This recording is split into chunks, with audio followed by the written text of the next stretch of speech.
ناظرین کرام، رحمت رمضان نشریات میں آپ کا ایک مرتبہ پھر خیر مقدم ہے. وقت ہوا ہے IDS نعت اکیڈمی کا. بچے آ چکے ہیں اور ہمارے مہمان بھی آ چکے ہیں. آپ سب کو السلام علیکم ورحمۃ اللہ وبرکاتہ. وعلیکم السلام ورحمۃ اللہ وبرکاتہ. علامہ نثار علی اجاگر صاحب دامت برکاتہم العالیہ ایک بہترین شاعر کہ معروف سے معروف شناخواں ہوں یا جونیئر شناخواں ہوں، سب کے سب ماشاءاللہ آپ کے لکھے ہوئے کلاموں سے استفادہ حاصل کرتے ہیں. آپ کے مشہور کلاموں میں بڑے بڑے کلام ہیں. کون کون سے کلاموں کا ذکر کیا جائے؟ اگر میں صرف اپنے کلاموں کی بات کروں تو ہم اپنے نبی پاک سے یوں پیار کریں گے، ہر حال میں سرکار کا میلاد کریں گے. یہ بھی آپ کا کہا ہوا ہے. ہر دیس میں گونجے گا اب یا رسول اللہ، یہ والا کلام بھی آپ کا کہا ہوا ہے. اور بہت بڑے بڑے کلام ماشاءاللہ الحمدللہ ہمارے قبلہ شاعر اہل سنت نے کہے ہیں، علامہ نثار اجاگر صاحب نے. تو اللہ آپ کو سلامت رکھے. قبلہ کیا کہیے گا؟ مجھے موضوعاتی کلام پڑھے جاتے ہیں، جیسے مثال ہے کہ بھائی کچھ ترانے ہیں ناموس رسالت کے حوالے سے، کچھ ترانے ہیں ناموس صحابہ اہل بیت کے حوالے سے رضوان اللہ علیہم اجمعین، کچھ ترانے ہیں میلاد کے حوالے سے، اور کچھ نعتیہ کلام ہوتے ہیں، کچھ سوز والے کلام ہوتے ہیں. ان میں فرق کیسے کیا جائے؟ کیونکہ میں نے دیکھا ہے بعض اوقات کوئی بندہ اگر کسی پر تنقید کر رہا ہے نا تو وہ کہتا ہے یہ کیا انداز ہے نعت پڑھنے کا. میں کہا بھائی کلام نعت کون سی والی؟ وہ آ گئے میدان میں وفادار صحابہ، یا ہر دیس میں گونجے گا یا رسول اللہ. میں کہا بھائی وہ تو ترانہ ہے، نعت تو اسے کہتے ہیں سب سے اولا و اعلیٰ ہمارا نبی. تو آپ تنقید کر رہے ہیں جو ہے نا وہ نعت کا نام لے کر، اور بات کر رہے ہیں ترانے کی. ترانے اور نعت میں فرق تو آپ کو کرنا پڑے گا نا. حضور تھوڑا سا بتائیں نا کہ کس کلام کے لیے کیا لب و لہجہ اختیار کیا جا سکتا ہے. میں سمجھتا ہوں آسان سی بات ہے. جس طرح ایک شاعر کلام لکھتا ہے نا تو وہ کیا کرتا ہے، ایک بحر کو بالکل فکس کر لیتا ہے، پھر اس کے ساتھ قوافی کیا رکھنے ہیں، ردیف کیا رکھنی ہے، پھر پوری کلام کے اندر وہ ایک ہی بحر کو ذہن میں رکھتا ہے. وہی بحر ذہن میں ہے، وہی قافیہ ذہن میں ہے، اور وہی ردیف ذہن میں ہے. اس کے مطابق وہ کیا کرتا ہے، کلام کا آغاز کرتا ہے اور پوری کلام میں پیک ہو جاتا ہے. یعنی وہ اس کو کیا کرتا ہے، وہ کینوس کے اندر مقید ہو جاتا ہے. صحیح. اسی طرح دیکھنا چاہیے کہ لفظ کیا ہیں، بول کیا ہیں، اور اس کا انداز کیا ہونا چاہیے. کیا بات. آپ دیکھیں جنگ کے اندر جب ترانے پڑے جاتے تھے، خود صحابہ نے جو پڑھتے ہوئے، جب مولا علی جب میدان کے اندر ہے، مرحب سامنے آ گیا، اس نے اشعار پڑھے. تو اسی طرح رضیہ اشعار آپ نے بھی پڑھے. اس کا انداز یہ تھا کہ مولا علی فرماتے ہیں کہ میری ماں نے میرا نام حیدر رکھا ہے، چیر پھاڑ کرنے والا ہے. اب بتاؤ جب یہ کہیں گے مولا علی کہ میری ماں نے میرا جو نام رکھا وہ حیدر رکھا ہے، چیر پھاڑ کرنے والا ہے، تو اب لفظ چیر پھاڑ کرنے والا، وہ حیدر، وہ اللہ کا شیر، تو مانا کیا ہوں گے؟ اب سیدھی سی بات ہے، آپ ایک عزم کو لے کر اٹھے ہیں، آپ کا ایک میسیج ہے، پوری دنیا پیغام دے رہے ہیں کہ ہم رسول اللہ کے چاہنے والے ہیں. ہمارا نعرہ ہے کہ ہر دیس میں گونجے گا اب یا رسول اللہ. تو یہ تو نہیں ہو سکتا کہ آپ اتنا سافٹ پڑھیں، اتنا دل میں پڑھیں، اتنا کومل انداز میں پڑھیں کہ کومل سروں میں رہ جائے. اس کے اندر یقیناً رضیہ شاعری ہے، یہ پیغام والی شاعری ہے. تو یقیناً کلام کا جب آپ نے انتخاب کر لیا ہے، اب اس کے بول پر غور کریں گے. اب جیسے مثال ہے، اب یہ لفظ ہیں حال دل کس کو سنائیں آپ کے ہوتے ہوئے. اب جب ہم یہ پڑھتے ہیں تب حال دل کی بات آ رہی ہے، ایک غم آ رہا ہے، کیفیت آ رہی ہے، آپ کی تنہائی کی باتیں آ رہی ہیں. تو یقیناً اس کے اندر ایک وہ سوچ چاہیے، ایک ساز چاہیے، ایک غم چاہیے، ایک کیفیت چاہیے کہ انسان ڈوب کے پڑھ رہا ہو کہ میں پڑھ رہا ہوں، میرے آقا مجھے سن رہے ہیں. یہ سرکار کی نعت ہے تو مجھے کس انداز میں پڑھنی چاہیے. ایک ختم رسول. آپ دیکھیں لفظ کیا ہے، وہ بول خود بخود طرز کا تعین کر رہے ہوتے ہیں. واہ واہ واہ واہ. میں سمجھتا ہوں کہ جس سے آپ نے کلام پڑھا تھا کہ بہت خوبصورت لگتا تھا کلام، اللہ کی ضربوں سے، بہت پیارا کلام تھا. اب وہ طرز کیا تھی، الفاظ کیا تھے، میں نے دیکھا ہے کہ آپ کو دیکھا ہے، اور بالخصوص الحاج اویس رضا قادری صاحب کو دیکھا ہے، وہ بول پہ بڑا غور کرتے ہیں کہ بھئی اعلیٰ حضرت کلام ہے، اب اس کے بول کیا ہیں، اب طرز کیا ہونی چاہیے. تو کلام وہی اچھا لگتا ہے جو ایک مثلث ہو. کلام کیا ہے، طرز کیا ہے، پھر آواز کیا ہے. تو یہ جب تینوں چیزیں مل جاتی ہیں نا تو ایک بہترین مثلث بن جاتی ہے، اور وہی دل پہ اثر کرتی ہے. سبحان اللہ. تو کسی بھی کلام پر کوئی طرز کا انتخاب کرنے سے پہلے اگر کسی سے مشورہ لے لیا جائے یا کسی اچھے نعتخواں کی کاپی کر لی جائے تو یہ زیادہ مناسب ہے نا؟ ہاں، پہلے مناسب یہی ہے. دیکھیں میں سمجھتا ہوں کہ پہلے آپ جو ہے نا بالکل غور و فکر بڑھا دیں اپنا. آپ بالکل دیکھتے رہیں کس کلام کی طرز کیا ہے. واہ. یہ اعلیٰ حضرت کلام ہے، یہ میرے امام حسن رضا خان صاحب کا کلام ہے، یا یہ جمیل رضوی صاحب کا کلام ہے. اب بول جیسے وہ تعین کریں، ہم نے دیکھا ان طرزوں پر ہماری بڑی بڑی جو شناخواں ہیں ان کن طرزوں کا انتخاب کیا ہے. واہ. تو کچھ عرصے آپ آبزرویشن جب بڑھا دیں گے نا تو یہ آبزرویشن آپ کو طرزوں کے قریب پڑ دے گی. جس طرح آپ نے دیکھا ہوگا، آپ جب کلام پڑھتے ہیں، جیسے مجھے آپ کا کلام بہت پسند ہے کہ وہ دن بھی تو آئے گا میں کعبے کو دیکھوں گا. ایک حسرت ہے, ایک پیاس ہے, ایک یقین ہے کہ بس سرکار کے کرم سے انشاءاللہ اللہ تعالیٰ ایسا کرم کر دے گا کہ ہماری حاضری ہوگی. تو آپ نے جو پڑھا ہے وہ شروع جو ہوتا ہے نا, وہ دن بھی تو آئے گا, ایسا شروع ہوتا ہے کہ بس دل چاہتا ہے کہ کلام کو سنتا چلا جاؤں. طرز بھی میں نے خود ہی الحمدللہ بنائی. جی جی ماشاءاللہ اللہ ماشاءاللہ, کا فضل ہو گیا, پوری دنیا میں کلام پہنچا ہے. الحمدللہ رب العالمین. کیفیت تو یہ ہے, تو یہاں سے خواہش کرتے ہیں نا وہ دن بھی تو آئے گا, یقین جانے کیفیت ایسی ہوتی ہے خانہ کعبہ کو دیکھ کر بھی یہ کلام یاد آ رہا ہوتا ہے. اللہ اکبر, یقین کریں. سبحان اللہ سبحان اللہ. اللہ تعالیٰ ہمارے حق میں یہ کلام اور یہ عرضیاں قبول فرمائے, آمین, اور آمین. اللہ کرے بار بار حاضریاں ہوتی رہیں. آئیے ثنا خانوں کی طرف بڑھتے ہیں, اور بچے نوجوان تشریف فرمائے, ان سے کلام سنتے ہیں. حماد سے میں گزارش کروں گا کلام سنا دیں. سنتے ہیں کہ محشر میں صرف ان کی رسائی ہے. سنتے ہیں کہ محشر میں صرف ان کی رسائی ہے. گر ان کی رسائی ہے لاجب تو بنائی ہے.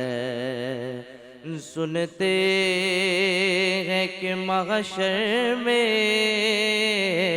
صرف ان کی رسائی ہے. سنتے ہیں کہ محشر میں صرف ان کی رسائی ہے. گر ان کی رسائی ہے لاجب تو بنائی ہے. معاذ میں چاہوں گا کلام سنا دیں. منگتے خالی ہاتھ نہ لوٹے,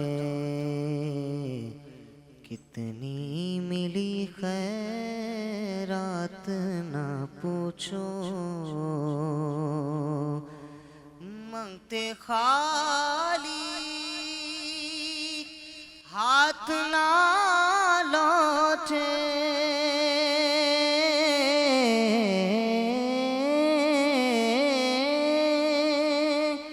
کتنی ملی خیرات نہ پوچھو.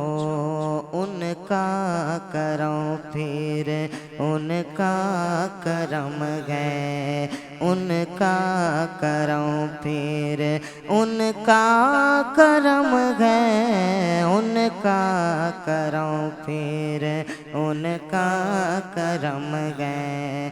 ان کے کرم کی بات نہ پوچھو. سبحان اللہ سبحان اللہ. اچھا, آپ نے کلام کا جو آغاز کیا نا, مجھے لگا کہ آپ تھوڑا کنفیوز ہیں. کنفیوز آغاز نہیں ہونا چاہیے.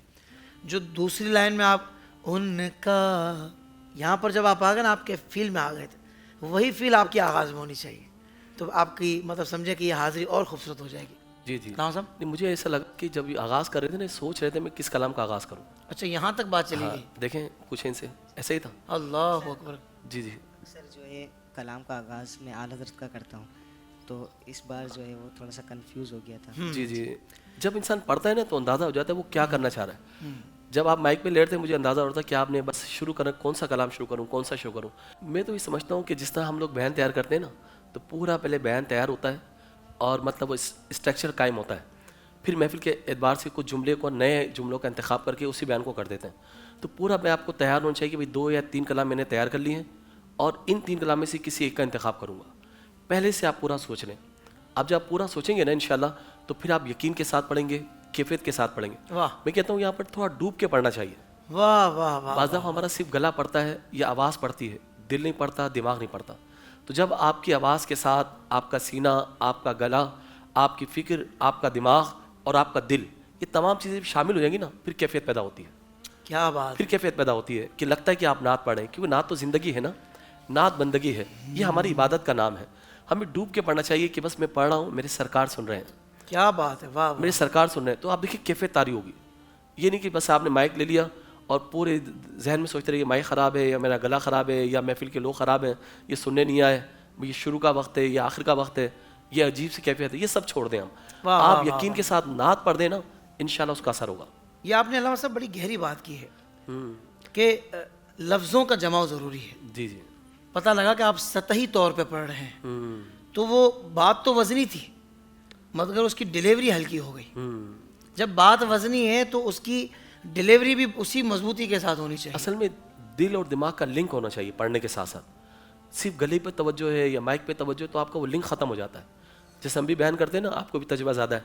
اب ہم جو کہہ رہے ہوتے ہیں تو بالکل جو دماغ اور زبان جب لنک کر جاتی ہے نا تو لفظ اچھے نکلتے ہیں. واہ واہ واہ واہ واہ واہ, کیا یہ لنک اچھا ہونا چاہیے. سبحان آپ کو تو بہت تجربہ ہے, آپ کو اندازہ ہوگا کہ بعد وقت کچھ آپ سوچ رہے ہوتے ہیں یا کوئی میسج آ گیا موبائل کے اندر یا کوئی ضروری آپ کر رہے ہیں تو آپ کی توجہ ہٹتی ہے تو سر بھی ہٹ جاتا ہے. تو توجہ پوری توجہ کے ساتھ پڑھیں گے نا انشاءاللہ تو پھر سر تال کا جو ہے مکمل خیال رکھا جائے گا انشاءاللہ. سبحان اللہ.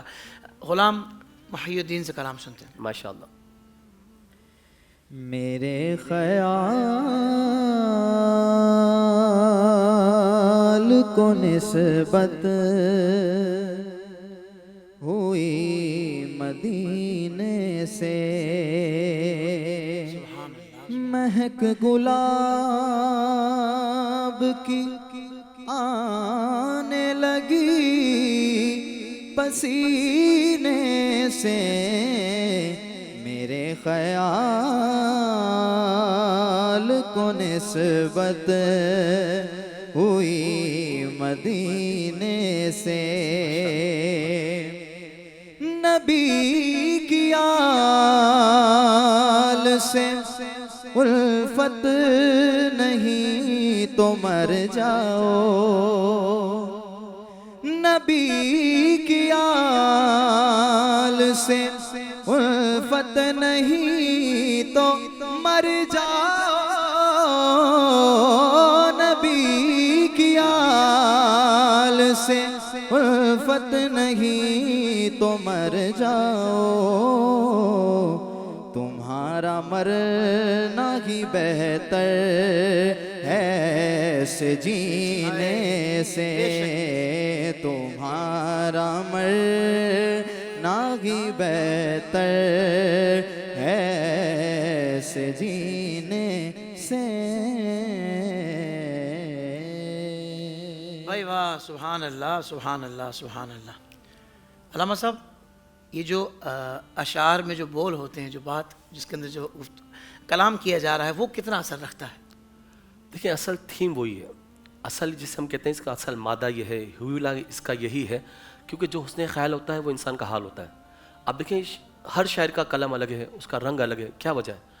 آپ رنگ رضا کو دیکھیں, رنگ حسن کو دیکھیں, رنگ جامی کو دیکھیں, خوشبو حسان کو دیکھیں. واہ واہ, سب کے رنگ الگ ہیں. سب کے رنگ الگ ہے نا. اچھا میں سمجھتا ہوں کہ جس طرح ایک شاعر اپنے عہد کو پینٹ کرتا ہے, جو معافی ضمیر وہ بیان کرتا ہے, جو اس کے اندر ہوگا نا وہی ظاہر کرے گا نا.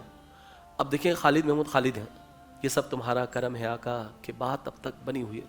ان کے کھوٹے سکے, ان کا حضور کی بارگاہ میں مچلنا, تڑپنا اور حضور کے دربار تک چلنا, یقین کریں ایسے الفاظ ہیں ایک عاشق ہی لکھ سکتا ہے. اور اس کے علاوہ تو یہ سمجھیں کہ بول ہی سارا اثر کرتے ہیں, جو انسان کی زندگی ہے نا وہ انسان بولتا ہے. اب دیکھیں میرے خیال کو نسبت ہوئی مدینے سے, واہ واہ واہ. اب یہ لفظ کیسا ہے؟ جو انسان کا حسن خیال ہے وہ اس کا حال ہے. اب وہ انسان کا خیال کہاں گیا؟ جب مدینے پہ گیا, گنبد خضرا پہ گیا, سنہری جالوں پہ گیا اور مکے نے گنبد خضرا پہ گیا. واہ واہ, کیفیت چینج ہو جاتی ہے. یقین کریں بسا اوقات میں نے دیکھا ہے کہ میں کچھ لفظ لکھتا ہوں نا, کبھی رات کی تنہائی ہو, کچھ لفظ ایسے دھڑکتے ہوئے آتے ہیں کہ اس وقت آنکھیں جو ہے نمدیدہ ہو جاتی ہیں, اللہ, آنکھوں میں نمی کا موسم اتر جاتا ہے. تو یہ سمجھیں کہ بول ہی سب کچھ ہے, اور بول سے پہلے وہ آپ کے اندر کیا ہے. سبحان اللہ. جو آپ کے اندر ہوگا نا وہ چھلکتا ہوا نظر آئے گا. زندہ باد. وہ چھلکتا نظر آئے گا. بسا اوقات میں نے دیکھا ہے کہ بڑے بڑے شعراء ہیں جو خاص طور پہ غزل گو ہیں, ان کے الفاظ اتنے بھاری ہوتے ہیں مگر کیفیت طاری نہیں ہوتی. پوری پوری کتابیں پڑھ جائیں, ایک کلام ایسا نہیں ملتا جس میں کچھ رنگ نظر آ رہا ہو. جبکہ ہم ظہوری صاحب کا کلام پڑھتے ہیں بسا اوقات, یا نیازی صاحب کا کلام پڑھتے ہیں, ادیب رائے پوری صاحب کا, اقبال عظیم کا, تو کچھ کلام ایسے دھڑکتے رہتے ہیں یار شاعر نے کس کیفیت میں لکھ دیا ہے. سبحان اللہ سبحان. آپ نے جو کلام پڑھا, میں کل میں کئی مرتبہ میں نے سنا کہ نوری محفل پہ چادر تنی نور کی, اس کے بول ایسے آ رہے تھے نا, میں یقین کریں لفظوں میں بتا نہیں سکتا. ایک تو کیفیت ہوتی ہے, رمضان کی طاق راتیں آئیں گی, ان میں جو انسان کی کیفیت ہے تو بہت زیادہ اثر ہوتا ہے. تو بول ہی وہ ہے جو دل پہ اثر کرتا ہے. واہ واہ. آواز وہ لہریں ایسی ہوتی ہیں جو انسان کے دلوں کے تاروں کو چھیڑ دیتی ہیں, پھر انسان ہوتا ہے اور وہ بارگاہ ہوتی ہے. اس کا مطلب یہ ہوا کہ جب لفظوں کی آواز دل کی آواز بن جائے تو پھر کرم کا می برسنا شروع ہو جاتا ہے. تو میں کہتا ہوں کہ بھائی لفظوں کی آواز کو دل کی آواز بنائیے. بات جو دل سے نکلتی ہے نا وہ اثر رکھتی ہے, پر نہیں طاقت پرواز مگر رکھتی ہے.